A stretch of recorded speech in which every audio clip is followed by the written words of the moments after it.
Hello guys, welcome back to my YouTube channel. ఇవాల్టి వీడియోలో నేను మీకు చూపించబోయేది మా ప్రయాణం Hyderabad to Kaleshwaram temple.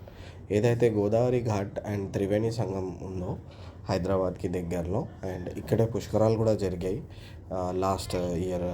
Last 2015లో జరిగింది పుష్కరం. ఇప్పుడు నెక్స్ట్ 2027లో నవంబర్ 1 నుంచి మళ్ళీ పుష్కరం అనేది స్టార్ట్ అవుతుంది.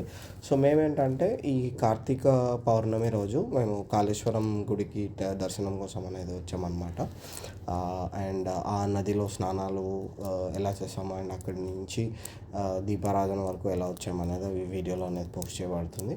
సో వీడియోని అయితే పూర్తిగా చూడండి, అండ్ ఒకవేళ మీకు వీడియో నచ్చినట్లయితే లైక్ చేసి సబ్స్క్రైబ్ చేసుకోండి.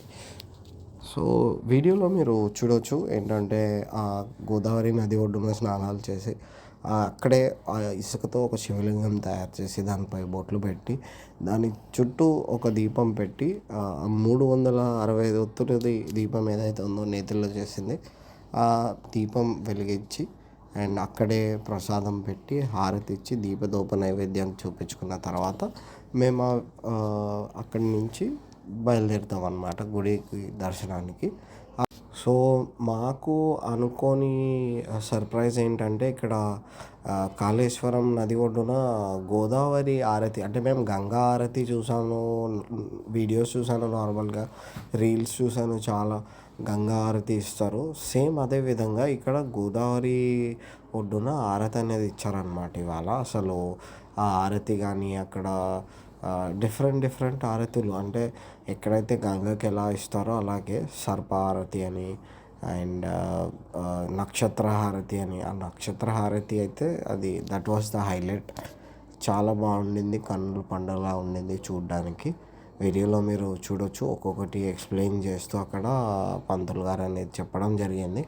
ఆ ఆడియో అయితే నేను అంత నీట్గా రికార్డ్ చేయలేకపోయినా, అందుకే వాయిస్ ఓవర్ ఇవ్వాల్సి వచ్చింది.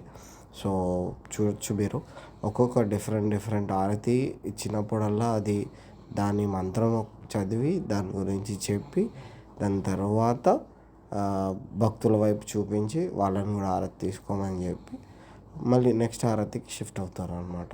చాలా బాగా చేశారు, చూడొచ్చు వీడియోలో మీరు.